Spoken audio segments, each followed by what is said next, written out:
Focus India के ऊपर भी है।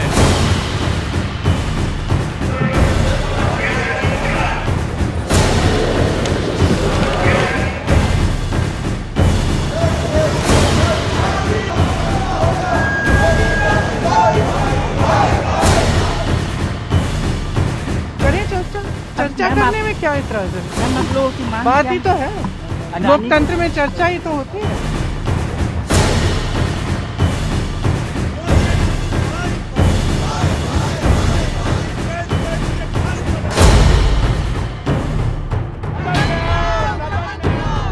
Defamatory politics of Mr. Sambit Patra, he spoke very defamatory about the leader of opposition. Stop this kind of defamatory and unparliamentary thing. Congress का हाथ Soros के साथ, कांग्रेस का हाथ सोरोस के साथ।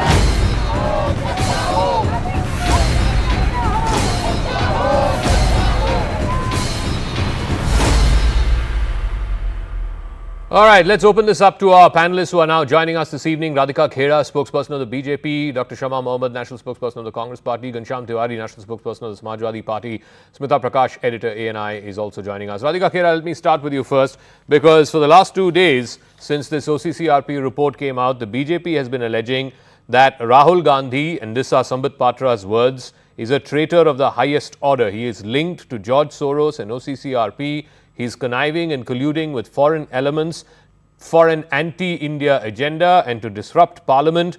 The question that's being asked by the opposition is, what specific evidence do you have to back those claims against Rahul Gandhi? And if you do have evidence, then you should charge him, you should file a case against him, take him to a court of law. Let the court of law then decide whether he's guilty or not.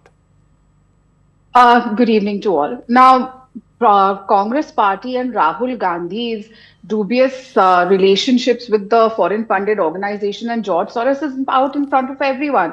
And we've seen this. And when they talk about why are we not taking this to court and why are we only holding press conferences, do you remember during the entire Raffle episode, Chaukidar Chor Hai, was that not defamatory for the Prime Minister?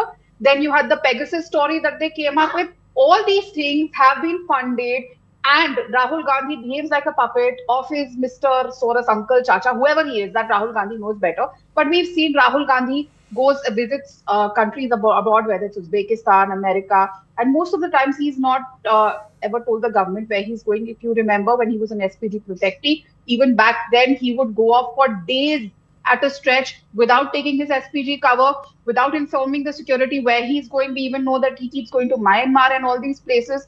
And he hides everything from people. And suddenly there'll be one meeting where he'll be going and addressing some people abroad. And then you'll have him saying something out of the box against the country again and again. You know, that as a member of parliament, the constitution does not give him the right to go outside the country and criticize the country on foreign soil and talk in such a low level of our country. So it is obvious that he is playing in the hands of someone who always has this toolkit ready every time there's a parliament session that is due. You have a toolkit that is sent by Mr. Soros to Mr. Gandhi and his people, and he pick it up just before parliament session. Otherwise, they'll all be sleeping. Where they are in their la-la land, nobody knows. But it happens right before parliament. Okay, so let me ask Dr. Shama Mohammed that you look at the chronology, you look at the timeline of events. OCCRP puts out a report saying that in India, journalists, activists, politicians, their phones are tapped. Rahul Gandhi makes the same allegation that his phone is tapped. The matter goes all the way to the Supreme Court. The Supreme Court rules that there is nothing in that. But Parliament is disrupted. Precious man hours are lost. Taxpayer money is lost. OCCRP puts out a report saying Covaxin is a dubious and suspicious vaccine. Rahul Gandhi demands an investigation into it. He says that Brazil is suspending a Covaxin deal. Yet millions and millions of Indians have taken the Covaxin vaccine. Similarly, the Indian firm, a corporate firm, is accused of stock manipulation. OCCRP report, Hindenburg short sells, makes money out of tanking the stock. Rahul Gandhi disrupts parliament, asks for a JPC. So what the BJP is saying is the timeline, put 2 and 2 together. They're not isolated incidents. It's like somebody is the puppeteer and somebody is the one who's getting puppeted. Okay, Zaka, you need to give me some time. First and foremost, Pegasus issue, what did the Supreme Court say? Supreme Court said the government of India has not said that we have used the Pegasus or not used the Pegasus. So Supreme Court has come down heavily on the government of India, asking them whether you used it or not. And they have not given an answer to that. Now, exactly what you said, everything should be based on evidence. So this has nothing to do with OCC RCP report or whatever. I mean, I don't even know who they are and I don't care. My thing is about evidence. Now, let's see. Sambit Patra called Rahul Gandhi a traitor in Parliament based on certain report. Now, what should I call Mr. Amit Shah after Pathankot? When we know the ISI has done it, he invites the ISI to investigate Pathankot. So should I call Mr. Amit Shah traitor? I'm showing evidence-based things, nothing on hearsay. So here we have Mr. Adani, who has been indicted by the grand jury, where the investigation has been done by the FBI, SEC is also involved, and the Justice Department of New York. So I'm talking about evidence-based thing. Now, when Mr. Adani has been indicted in the United States of America, I fail to understand why the BJP spokesperson's BJP leader is coming out in defense. This is a private entity, according to them, a business company. They should come in their defense. We are asking for an investigation into that. Let's not forget, Bofors came from a radio channel in Sweden. Augusta Westland came from Italy. Let's not forget all this. And for Augusta Westland, we were ready to do a JPC. There's a very significant distinction. Both in Bofors and in Augusta Westland, it was government-given contracts to private companies. It was government-given defense deals.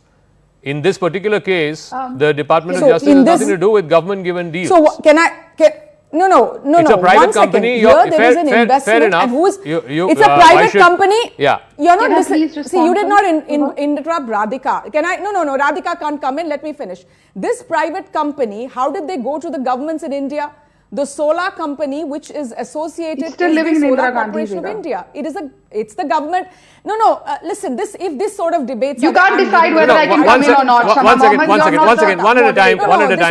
Let Shama Mohammed respond. I don't like low-level debates. Shama, one second. No, If you feel like I am holding a low-level debate, first of all, I think that's a completely unfair characterization. I'm talking about the lady. Yeah, no, because you're not allowing no, so you make your point. You make your point. You make your point. My point is, Rahul Gandhi and his puppies have the same problem. Of India, the solar, oh God. The Solar Corporation of India, okay. Go on. Solar India is the entity in which the Adani government did the deal to various state governments here. We are asking you to even investigate these state governments. You're saying it is the opposition governments in India.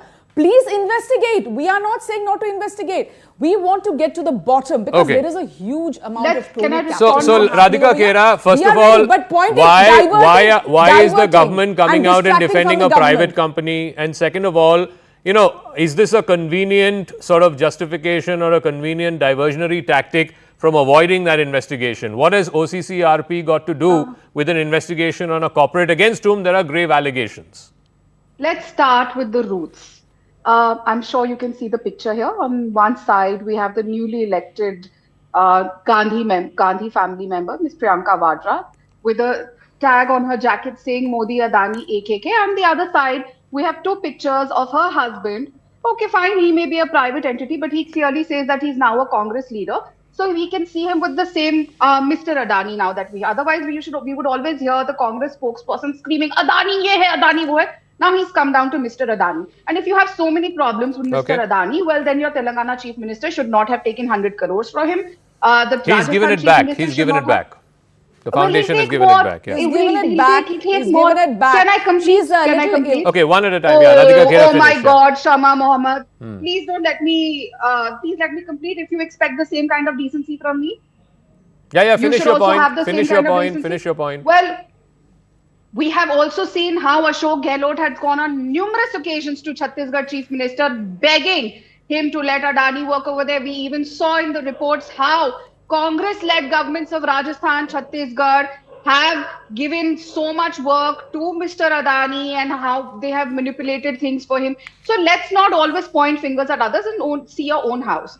Now, coming back to this, if they want to have a conversation, if they want to talk, they should let the parliament session run. This is not the way. Have you seen how Priyanka Vadra is behaving? She's being led by her Okay. secretary into believing that the parliament is a JNU area where you can just go and clap and dance and protest. Is Okay, that the so way how parliamentarians let me go to protest? Smita Let's Prakash. have a proper Smita discussion Prakash, over there. the question that's being asked is, if the BJP's contention is that there is foreign interference in Indian politics, that the Congress has relationships with OCCRP, it has relationships with George Soros, and all of them are indulging in an anti-India agenda, then they should be, booking all of these entities, whether it is OCCRP or George Soros' Open Societies Foundation. They still have offices in this country, and most of all, they should, if they truly believe that Mr. Gandhi is indulging in anti-India activities, charge him, put him in jail.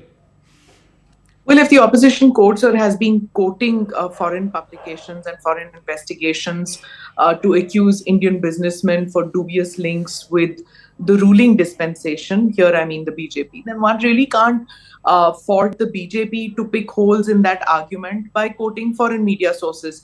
This is in response to the question whether it's fair or unfair of either side to quote foreign media sources. Now, about Soros... No, but in this particular corporate entity case, it's a Department of Justice investigation. It's not a media report. Anyway, go on. Yeah. And as far as the Soros and OCCRP is concerned, because of...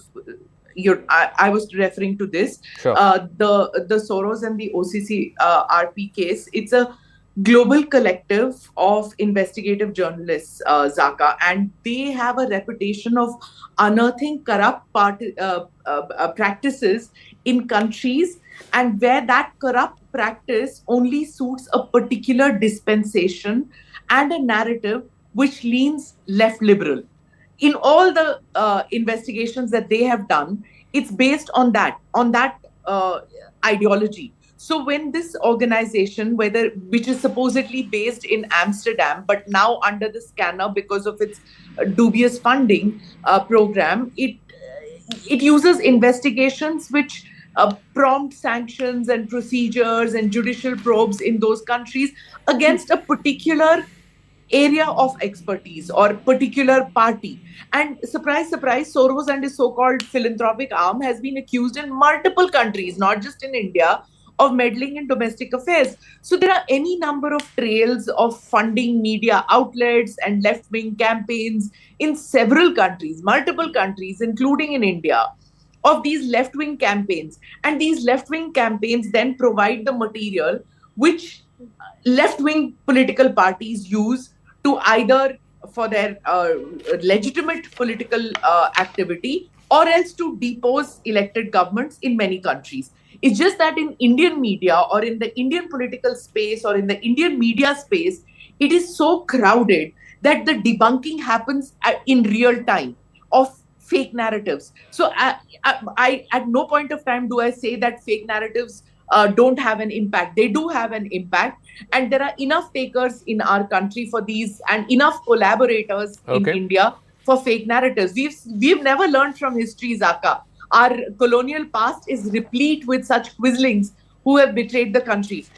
I mean, instead of doing justice and going through a liberal judicial process, the sparring happens in such a debased manner that it is shameful and results in time-wasting tactics in Parliament. So let me ask Ghanshyam Tiwari, if this is the number one issue, and the Congress party certainly believes, Rahul Gandhi certainly believes that this is the number one issue, the government is running away, the government is complicit, they're not ordering an investigation, they're not ordering JPC, they're not, allowing Parliament to even debate this matter.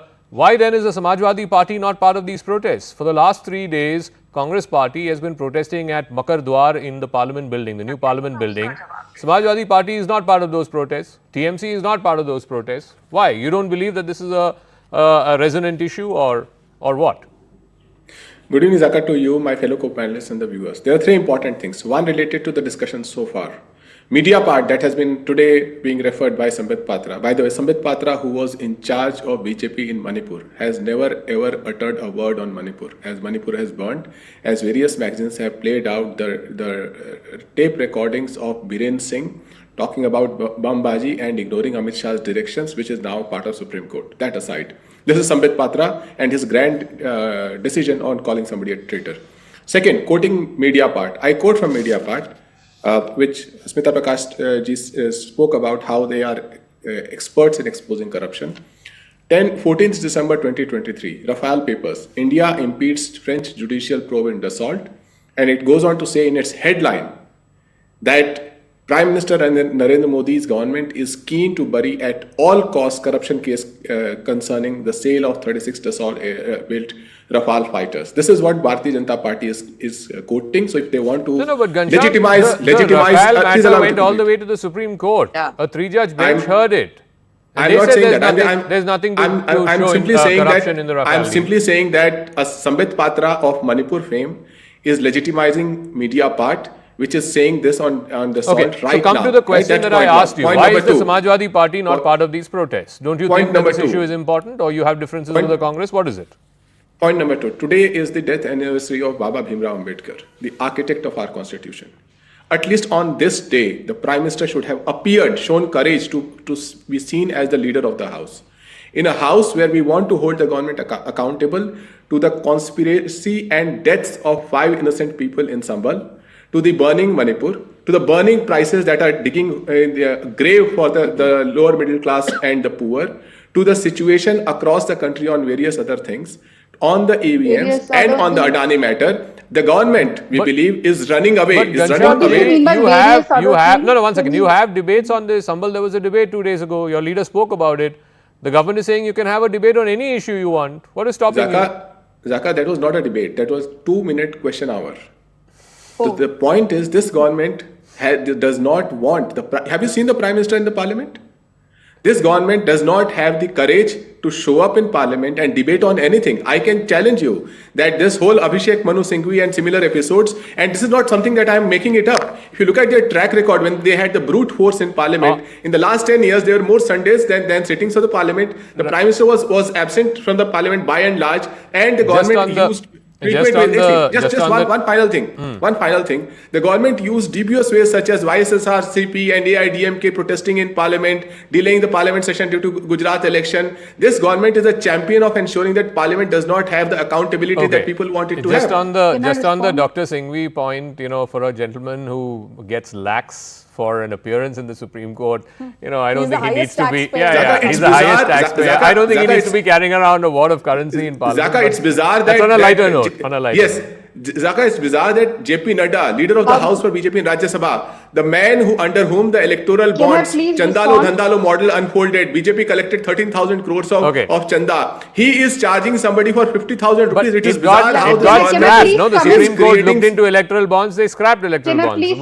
That's water under the bridge. That doesn't take away the 13,000 crores. Let me ask Radhika Khera. Radhika Khera, again, I disagree in slight measure with what Smita had said.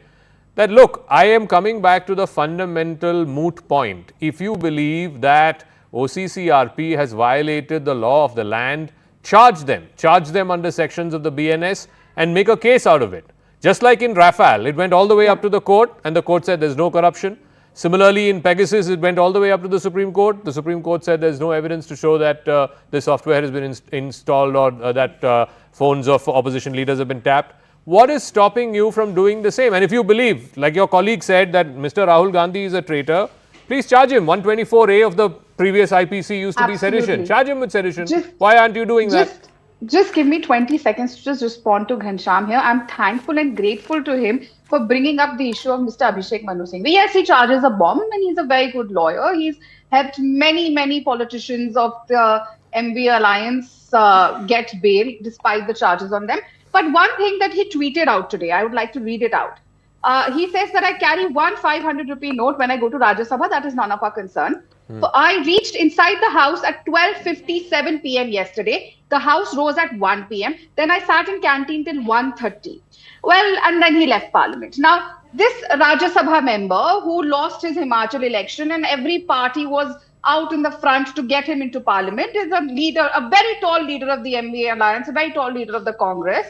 And he attends Parliament for less than 3 minutes. He just goes there to sign. I mean, fine, you're one of the best lawyers in the country. That's all right. But Parliament itself is functioning for less than 3 minutes sometimes. He's missing from his duties. Can I But come he's in? missing from his duties. The money is not the issue. Okay. He's missing from his duties. That is let one me thing. let Coming me back ask. to the topic. Okay, let me ask Shama Mohammed. Shama Mohammed. Can I just get back to the topic? Yeah, no, one I second. find it The hilarious. moot point is this.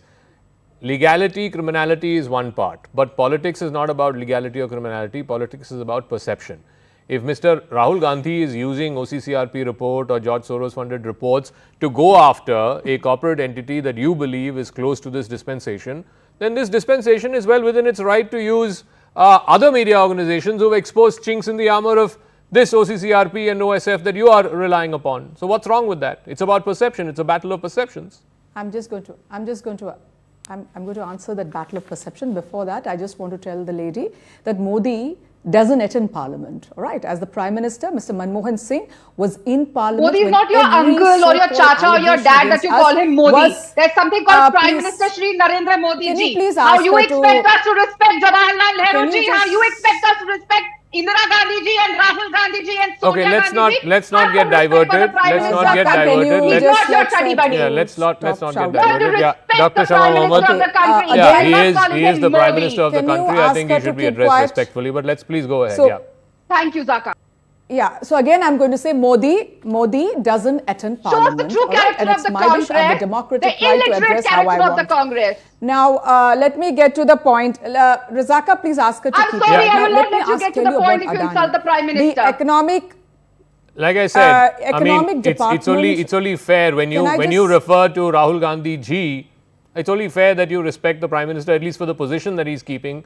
Forget about whatever feelings you have for him as an individual. She was calling him Rahul Let's Gandhi. Let's get on with it. Let's get so on with let it. me Make the just- substantive let's point, make it. please. So you said about Adani, my very important point is in 2018, when the 6 airports were given to Mr. Adani, you know who came against that? The Economic Department of the Finance Ministry. They came out and said, we cannot give 6 airports to one entity because the investment is huge. We can give 2 airports and also the competition. But ma'am, because when SEBI you give looked 6 into airports it. to It one went to entity, a the bench competition- headed by Let me former Chief finish. Justice Let me- D.Y. Chandrachud. let- They have not No, found it any didn't go. material prima It didn't facie go of to stock any- manipulation. One second, you're not listening to me. No, Zaka, you interrupt. So I'm talking about what happened in the government of India before giving. And they also said the Economic Department of the Finance Ministry said that this particular entity called Adani has had only an experience not making the airports biggest but having allegation an airstrip. against that Mr. was- Adani so the and his biggest- group no, no, companies their own was stock economic manipulation exposed supposedly by a short seller named Hindenburg, right?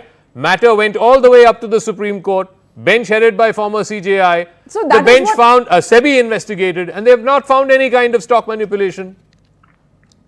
But the SEBI itself is on whose side? The SEBI, there is a So huge SEBI is allegation also that compromised, Mr. Adani's Supreme Court is company also knew- compromised, Can everybody I- is can I compromised, right? That's I- the Your Honor, I context. didn't say Supreme Court is compromised. I did not say that. I did not say that. So SEBI is not the judge and jury, no. In this March, SEBI submitted its report to the court. but you're not, The court came to the conclusion. Zaka, you're not allowing me to finish Okay, something. let me hear you Then for how 30 do I seconds. speak? What is You your interrupt- contention? You don't interrupt others. Okay, what is It's your not that. contention? No, what is your My contention? thing is, in March, regarding the special, I'm not talking about the Hindenburg report. Okay. I'm talking about the indictment which happened right now by the Okay. grand jury. In March, Adani did not reveal in their final report. They have a report which they give it to the companies that there is an investigation going on. They knew about it, and that is fraud on the Indian investors also. SEBI did not hold them accountable for that. That is SEBI's duty. SEBI is supposed to do that. SEBI is on whose side? Why Okay. is the lady not So- come? The SEBI had come for a parliament when the parliamentary so committee let me- called her for a hearing. She Okay, did not come. let me- See, we let me want ask- an impartial. We want Okay, everybody. you want a investigated. JPC, you If want an even the impartial Congress inquiry. party, Got it, anybody- got it. Even So if when any leader in the Congress party is also one second. involved, we Let- want an yeah, let me investigation. go to That's what Smita we're Prakash. saying. Smita Prakash, Impartial when 2G investigation. happened, Just CWG like- happened, Congress was in power, UPA was in power, BJP put pressure, asked for a JPC, they asked for a JPC. Ultimately, nothing came out of 2G. Mr. Raja is still scot-free, and a court of law acquitted him. Point is, why is the government not agreeing to a JPC on this corporate entity? In this case, Yes, like I so- said, it's not a media report, it's not a short seller, it's the Department of Justice of the United States. I quite get that. I think, and there is meat to it. Just because the JPC did not yield anything doesn't mean that the JPC is a broken system. It's there as a parliamentary procedure, and if it's justified, it should be there. I think it's curious. Another curious point which you brought out is why is the TMC and the Samajwadi Party and the other parties which not Ghanshyam did not answer, by the way. So, which no one is answering. In any debate, anybody brings this up, there's no valid answer other than, oh, there are other issues. And strangely, even the Congress party brings it up in a large manner or in a very emotive manner only during Parliament. But curiouser things have happened. I do have an issue about, this broken systems of our Parliament, whether JPC, no JPC. And we've been bemoaning this for so long. It's almost a decade. And debates have become just personalized attacks, and they're bordering on crudity, calling somebody traitor, gaddar, all this. I mean, and what is the idea? Disruption, whether from the treasury branches or the opposition. Yeah. And this wasting of time by slogans, walkouts, instead of an open debate. This is being done from both sides.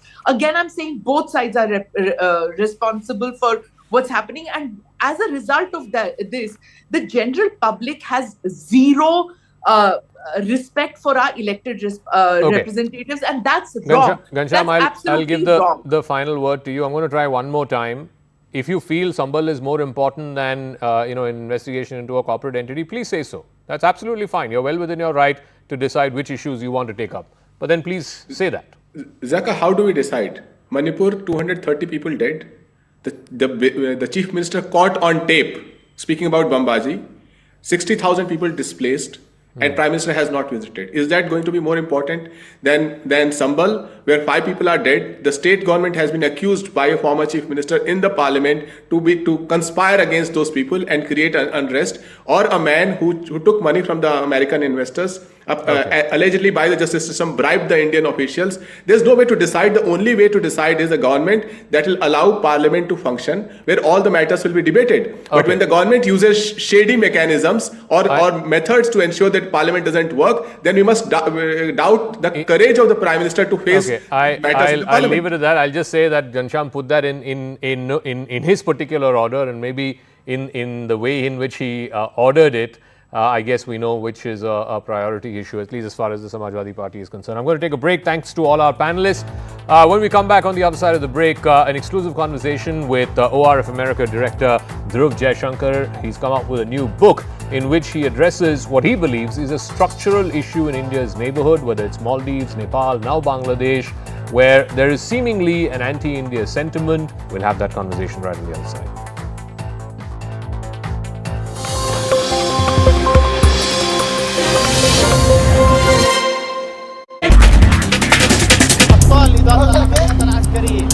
الله أكبر والعزة لله.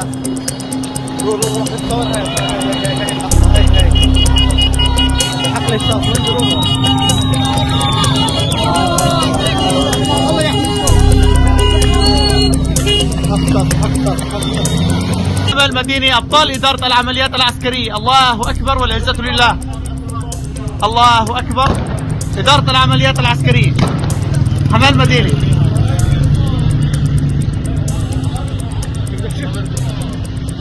الله أكبر. إيش الوضع يا أبو هريرة؟ وين نحن؟ نحن بوسط حماة. الله أكبر والعزة لله. الطاب. بسم الله الرحمن الرحيم. أبشركم إخواني أن إخوانكم مجاهدون الثوار قد بدأوا بالدخول إلى مدينة حماة لتطهير ذاك الجرح الذي استمر في سوريا لمدة 40 عاما. أسأل الله عز وجل أن يكون فتحا لا ثأر فيه، بل فتحا كله رحمة ومودة، والحمد لله رب العالمين. خلاص بسم الله.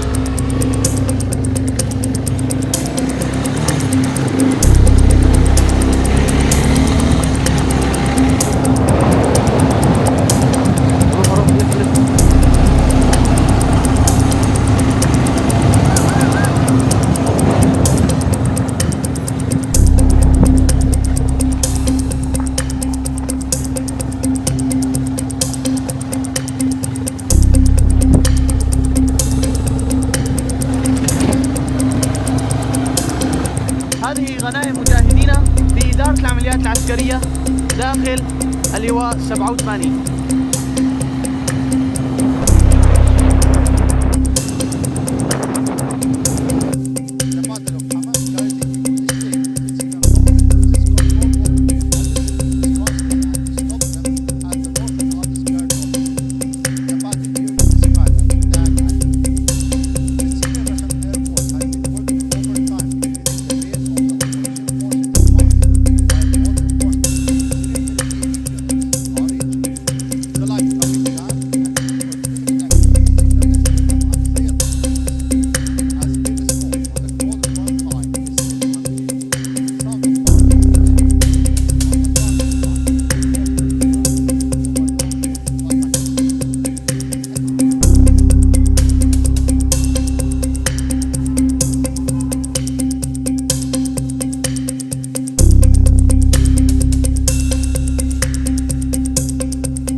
All right, so there are a lot of geopolitical headwinds. We're in the middle of two ongoing wars, one in Gaza, the other in Ukraine.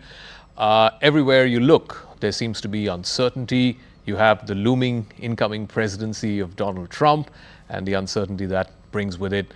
In all of this, a bright spot, whether it is in economic terms, whether it is in political stability terms, happens to be India. But what is India's outreach to the world? What is India's position on some of these pressing global issues? For a long time, India wanted to be on the sidelines, did not necessarily want to take a hard position on many of these pressing issues. But now, particularly in the last decade or so, India is really coming into its own. So what is India's Vishwa Shastra, as it's known? Joining me now is the author of this fascinating new book. Dhruva Jaishankar is the director of ORF America. Vishwa Shastra. I must confess, I haven't read the book. You haven't given me enough time to read the book, but I've seen excerpts of it. First of all, what is Vishwa Shastra? Explain that to our viewers. Well, the term, it comes from classical Sanskrit. Vishwa means the world. Shastra means a treatise, if you will. And similar, that's the same phrase used in Artha Shastra, the book by Kautilya on Indian statecraft. And so Vishwa Shastra is basically a treatise on the world, and I wanted to give it with sort of a broad sweep. And what I've tried to do is two things really. One is the first 2/3 of the book or so is a history of India and the world from ancient times. So the first chapter is pre-independent India, and 2 chapters on the Cold War and 2 chapters on the post-Cold War period. And I think what I tried to do is just provide a basic introduction to somebody, an average reader who's interested in India's place in the world. One of the things I discovered in writing it was actually how extensive some of this was. I honestly didn't know India's engagements with Africa going back in sometimes over 1,000 years in places, with the Mediterranean, with China and other places. And in some ways, 2 ways the flow. We often think about how the world affected India, but also how India affected the world in different ways. So I think one of the sort of big takeaways is India has been a much more active player in global affairs than I think many Indians know, and certainly people outside of India appreciate. The second is, I think, looking ahead. And the sort of last third of the book or so is essentially outlining what is the strategy for India in the future. And I outlined 5 main objectives and 14 priority areas that India needs to focus on to basically strengthen its position in international affairs. And I'd say if there's one takeaway from that, it is that India has no choice but to be more outward looking, more proactive, play on the front foot. Because if you don't, and I think the historical lessons feed into that, if you're not, someone says if you're not at the table, you're on the menu. So. No, I want to go to the first part because a large part of the first part of your book deals with, India in ancient times, India in medieval times. So you mentioned, whether it's the Artha Shastra, whether it's, Ashoka's edicts and so on, even all the way up to, the spice route, trade with Persia, trade with Southeast Asia. But somehow historians, whether it is Indian historians or even Western scholars, have not really bought into this idea of Indian statecraft or Bharatiya statecraft. Yeah. Why is that? I think for 2 reasons. That's a good question. One is, I think in the Indian historical tradition, there's a bit of an allergy to power politics. Partly, I think there's been a sort of Marxist historical tradition that has dominated in India, where power politics is considered sort of a dirty word, and so we haven't really tried to engage with those issues. The second aspect of it, I think, is more, I would blame more the political science world in some ways, and here less Indians and more the rest of the world, which is, for some reason, they haven't really looked at Indian sources, they haven't drawn on Indian affairs. Again, an area that I only briefly touch upon, but I think is fascinating and probably worthy of more work, is the early modern period, which is, basically from the 1600s to British colonialism to the 1800s. And you had, competing states. You had the Marathas, the Sikhs, there's a new book by Vikram Sampath out on Tipu Sultan, but, Mysore, you had in Assam, the Ahom kingdoms, you had, and you had them jostling for power. And again, the historical work on this is quite fascinating. But for some reason, political scientists have sort of chosen to ignore this and gloss over it. These aren't sort of nation states as they think of it.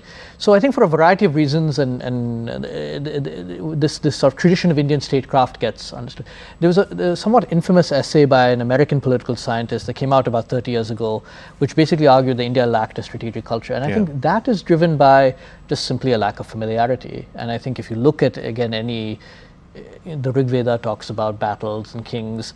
You have a Buddhist tradition of statecraft, which I think is, again, much overlooked. Obviously Ashoka, but going ahead, and there is a much richer tradition of statecraft than I think people give credit for. So then you have the colonial period, which is 300 years of British Raj.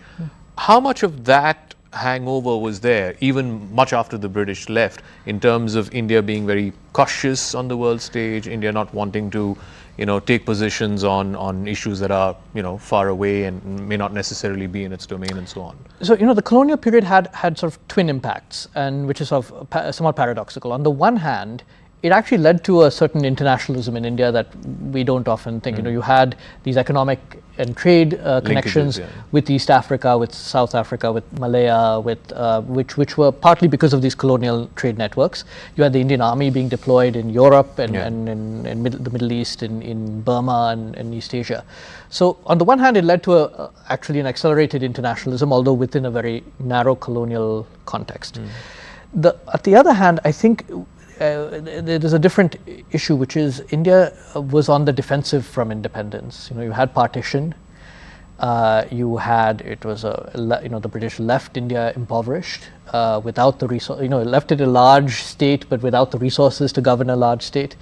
So I think that led to a period that was in some ways quite natural when you think about it, of a sort of defensive mindedness. So very focused on sovereignty, very focused on non-alignment, and as it was originally understood.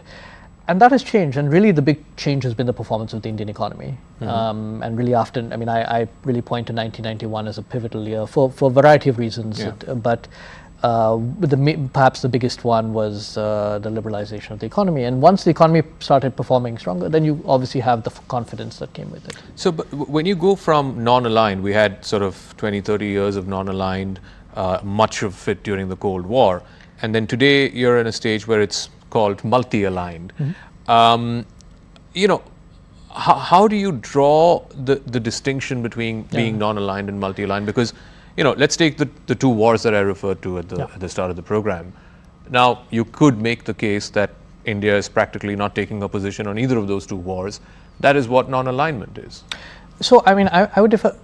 So 3 points on that. One, I would clarify. I think there was a period of true non-alignment in the early Cold War years, but there was a sort of false non-alignment for a while. Where India, for all intents and purposes, between 1971 and 1991, was aligned with the Soviet Union. They still use the rhetoric of non-alignment, but the fact is that India had a closer relationship with Moscow than it did with Washington, and for very justifiable reasons from India's perspective. I don't actually use the term multi-alignment at all, I think, in the book. I describe it as a realignment of Indian interests, partly as a take on as a sort of critique of non-alignment. But I point to sort of 5 big trends that have changed, that really describe the new circumstances that India is in, which really make the old non-alignment less valid in today's world. One, you have a more open, more integrated and competitive economy than you did before. 2, India's not caught in the narrow confines of South Asia, which it was for many years, and now thinks of itself in broader terms, the Indo-Pacific. It's exchanged the third worldism of non-alignment for, so it started with BRICS, but then so much more, basically the language of great power.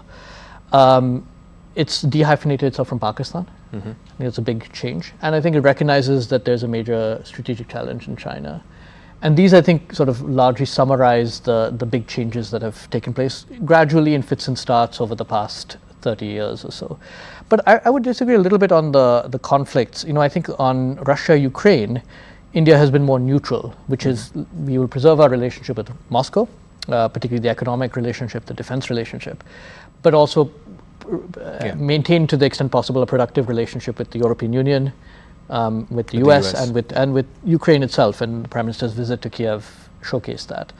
On Israel and Palestine, I think there's also a very clear view, which is this was an act of terrorism, what happened last year on October 7th, that Hamas needs to return hostages, but Israel needs to keep in mind the humanitarian position in Gaza, that a two-state solution is the way forward, even if that is practically at this point a distant, a very distant prospect. So I think India has staked out a position in both cases. But I think that these are both reflective of India's interests and India's definition of its own interests. So you mentioned Pakistan, the dehyphenation from Pakistan, and of course the longer-term challenges posed by China. Let's talk about China first, because we now have confirmation of the disengagement process. Yes. It's been, both the leaders have met a couple of months ago. What is the sort of medium to long-term trajectory of the India-China relationship? Is it always going to be competitive? Because ultimately, both are rising powers, both are oftentimes, wanting the same set of markets, the same set of, relationships with big powers and so on. And there is a great degree of competition. Yes.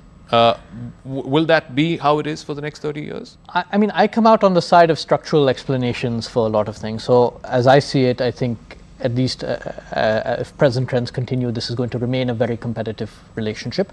Obviously, the tempo, the severity of that will change over time. We've seen a bit of a thaw in relations recently with the disengagement.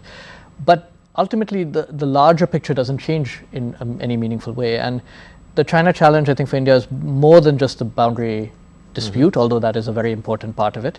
It extends to competition in South Asia. Chinese influence in South Asia and the Indian Ocean region. China is undergoing the largest naval buildup perhaps in history, and that's going to have implications for the Indian Ocean. It extends to the trade and economic realm, and the fact is that China still remains a difficult place for Indian companies to do business. The trade deficit is still very wide in China's favor. It extends to multilateral bodies, and China is still blocking a lot of Indian efforts, whether it's at the UN Security Council, whether it's at the Financial Action Task Force, other multilateral entities. So this is a much broader competition across multiple domains: trade, technology, investment, people, than simply the boundary dispute, although that is obviously a major manifestation of that. So I come out very much on the side that this fundamentally that doesn't, and it really requires understanding the nature of China itself. I don't think this has less to do with India, because many other countries have are confronting the same challenges with China, and this is ultimately, it's a single party state. Regime security is of paramount importance for the leaders in Beijing. It is not a market economy. It is in many ways a revisionist power, both on multilateral issues and in its neighborhood. So I think if you take that together, again, it's a good thing, obviously, that we've had this disengagement, but fundamentally the competition. So there's twofold sort of, my next question is twofold. One is that the view from Beijing is that, look, India used to be a non-aligned power, or it hadn't thrown its lot with the United States. Now you're pretty much, without saying in as many words, you're as good as an ally of the United States. So that's the view in Beijing. The other thing is the competition in all those realms that you mentioned is absolutely fine. Like you said, India and China are not just the two countries that are engaged in this competition. But how do you put in sort of guardrails to ensure that, like the kind of stuff that we saw in 2020 does not happen again? And so I think that's precisely the challenge that many countries are facing. Even the US is facing that too, which is, on the one hand, there is that competition, but how do you ensure that competition doesn't lead to conflict? And the US is mostly concerned about that in the Taiwan scenario, but India has its own concerns related to the border. And I think that those open channels of engagement are necessary. I think India thought until 2020 that certain written agreements that China had agreed to would count. And I think the big disillusionment that followed was really that China had violated 3 decades of negotiations. You think those documents need to be re-looked at? I mean, the fact is, even though they exist on paper, the trust has gone, right? And so today, and I mean, I think there's another fact I didn't mention earlier, which is ultimately, even though there has been this disengagement, a lot of the infrastructure on both sides, not just on the Chinese side, but on the Indian side, is not going to go away. We still have roads and missile silos and helicopter landing pads and airstrips and things like that, that both sides have developed over the past many years, but particularly over the past 4 years. So that, I don't see that going away. So let's now come to the neighborhood. I mean, there used to be a time when, like you said, India was obsessed with South Asia. There was this hyphenation of India and Pakistan. How did that get dehyphenated? So the Pakistan piece happened over time, and I think a few things, I would say 2611 perhaps was the last gasp of, we just commemorated the anniversary of it. But 2611 in 2008 was really the last gasp of hyphenation, I think. It was the last time the world saw this as an India-Pakistan issue rather than a terrorism issue, which is really what it was. And I think what followed after that, particularly, it wasn't just the fact that Osama bin Laden was found in Abbottabad, but I think that was part of a larger set of issues that really brought us to the fore. I think the failures of the US in Afghanistan added to it, and the very blatant support for the Taliban that the Pakistan army offered at that time. But I think, that was one factor. I think the other thing is the contrasting fortunes of the Indian and Pakistani economies. And the fact that today the economy of Maharashtra is, I think, almost double the size of Pakistan's economy, one Indian state, shows, I think, these two different pictures. So I think today it's, again, I remember 15, 20 years ago where you had to make the case that treat India and Pakistan on their own merits. Today, I don't think you need to make that case anymore. The world recognizes that. I want to talk about the near neighborhood because even though they are smaller countries, clearly India is, like you said, it's probably 10 times bigger than Pakistan as an economy. But there are niggling worries. I mean, you're seeing what is happening in Bangladesh. We've had a pretty stormy relationship with Maldives, although I think that's on the mend now. Sri Lanka, there is a new leader, a new president who's come with a huge mandate. And he has his own ideas of the India-Sri Lanka relationship. Nepal has its own concerns. How does India sort of, because if your neighborhood is not fixed and aligned, then how can you project power beyond your neighborhood? Yeah, so I actually devote a fair amount in the book, both the historical section and then an entire chapter to the neighborhood. And I define the neighborhood not counting China and Pakistan, but really primarily 5 countries, which is Nepal, Bhutan, Bangladesh, Sri Lanka, Maldives, a little bit on Myanmar, Afghanistan, and some of the Indian Ocean island countries. But what I argue, at least, and I think this is quite clear in some ways, is there are some structural problems. And the problems is you have these smaller countries that are, like India, very concerned about their own sovereignty. There's growing nationalism in many of these countries, often directed against India as the bigger country in the neighborhood.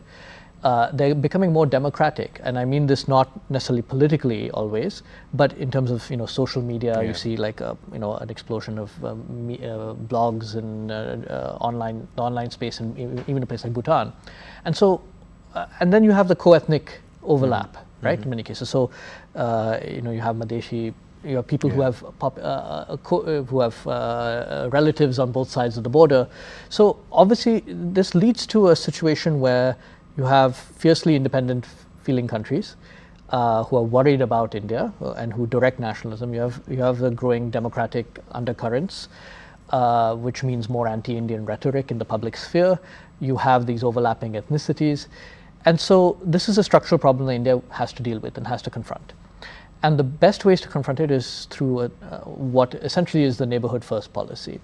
And that is whatever happens in the politics of these countries, and the politics of all these countries you mentioned, with the exception of Bhutan, have been quite volatile. We will have changes in government, and to an extent India can't control that, can't manage that, and shouldn't manage that. But what it can do is, one, devote sufficient resources to that, and diplomatic resources, but also understanding these countries, right? We need more Bangladesh study centers and Sri Lanka study centers and things like that. So that's one.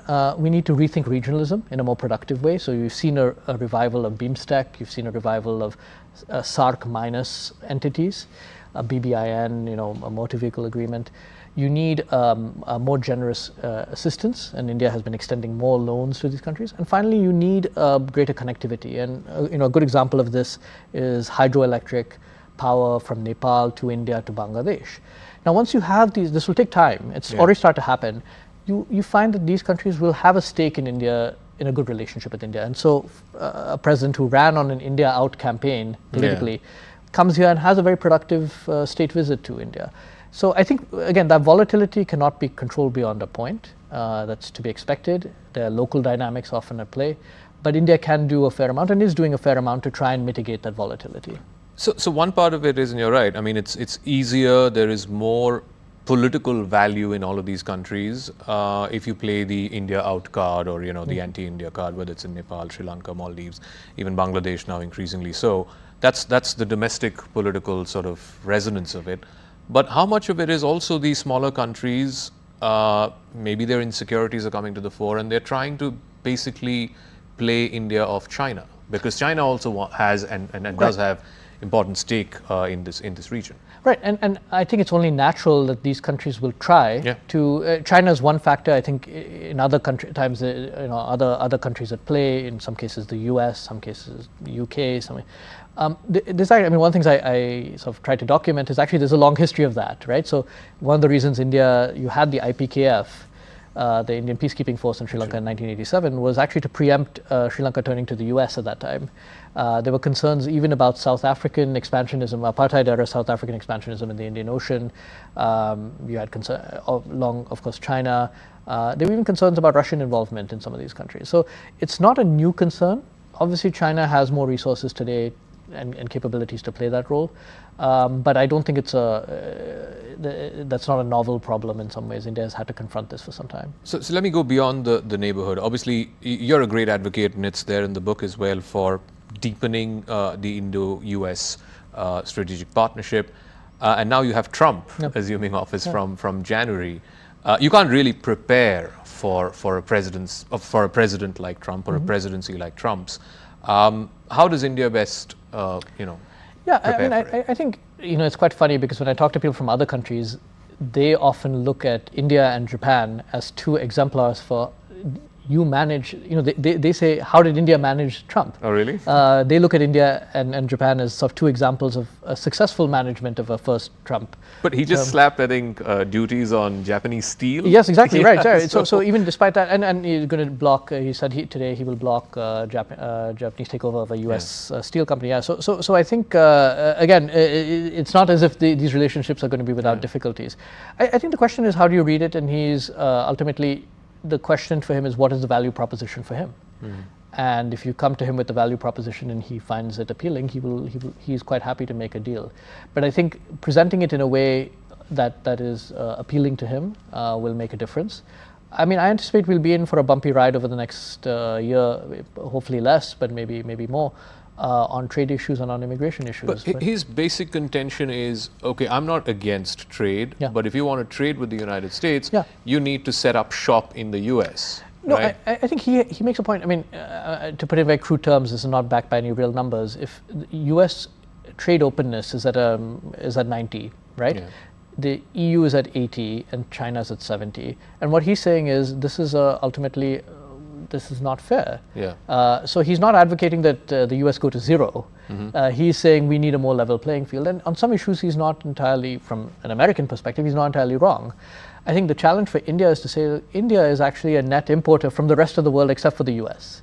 But I was just going to say, I mean, he would probably put India at 40. Amongst all the other countries. He will say that, I mean, the one issue that seems to have stuck with him is the issue of tariffs, that he believes that India, somebody gave him the example early in his tenure that Harley-Davidson, which hardly sells any motorbikes in India, had very high tariffs, and that got stuck in his head, and he uses that, and some of his trade advisors still point to high tariffs in India. But I think the challenge they'll see is if India lowers tariffs indiscriminately, that it won't be American companies that benefit from that. It'll be Chinese companies. American companies are simply not competitive in the Indian market in many of the areas that matter to him. So I think, again, providing a value proposition to Trump, which is, look, we'll do some things that are in your interest too, but some things you're asking of us is not in your interest. So what is India's, forget about Trump and forget about the US, he's going to be there for the next 4 years, but what is India's value proposition, let's say, for the next 20, 30 years, as it seeks to become, now it's the 5th largest, it seeks to become the 3rd largest economy. You have this big giant neighborhood power, which is, one could argue and make the case, it's trying to stifle that progress. You have to compete with that, and yet you have to, lean on the US and other big powers in that interim. Yeah, so I think at least on the strategic side, India is in a sweet spot with respect to the Trump administration, which is that India is not a free rider, right? India is not looking to the US for military aid. It's not looking, any defense technology is being bought at market rates. I think there's some questions about tech transfers, but those are really sort of, in some ways, more marginal. Yeah. So India is not asking for US troops to defend India. Yeah. So he doesn't see, I think for at least, I'm not speaking for Trump himself, but I know a lot of the people around him, they see India as exactly the kind of partner they want in the world, whose interests are aligned, but who's not dependent on the US. And instead, they have a lot more concern about, again, what they see as free riders, which are aid-dependent countries, military-dependent countries, NATO allies and stuff, and what are you bringing to the table? So again, I think India is, at least on the strategic side, in a sweet spot. I think on some of the economic issues and trade issues, it's a bit more difficult. And finally, in the near term, I asked about the longer term. In the near term, I guess everyone's concern, including that of India, is about these wars and how it's going to, resolve itself. No. Well, we don't know, to be honest. I think there's been some attempt at trying to, and on both the conflicts, there have been some push in the last few weeks to try and find some kind of resolution. As I mentioned, I think India can use its good offices to, and I think has used its good offices to pass messages to, between Israel and Iran, between Ukraine and Russia, and other interested parties. What I do show is there have been times in the past where India has played a more active mediation role in conflicts. In the Korean War in the 1950s between the US and China, in Indochina, and when as the French were withdrawing from what is today Vietnam and Laos, in Lebanon in the past.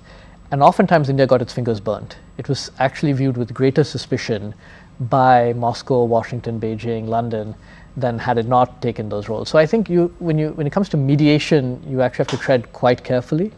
But if you can use your good offices to pass messages when there's a lack of direct communication, that can help in certain ways. All right, I guess that would be the Vishwa Shastra, as it were. Possibly. Right. Thank you very much, and congratulations on so this new book, Dhruva Jaishankar. Thank you very much.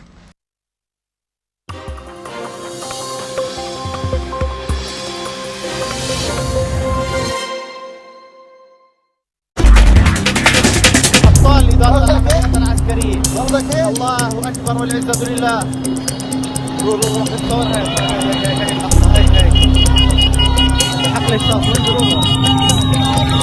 Dominates presents CNN News 18 Primetime Studio.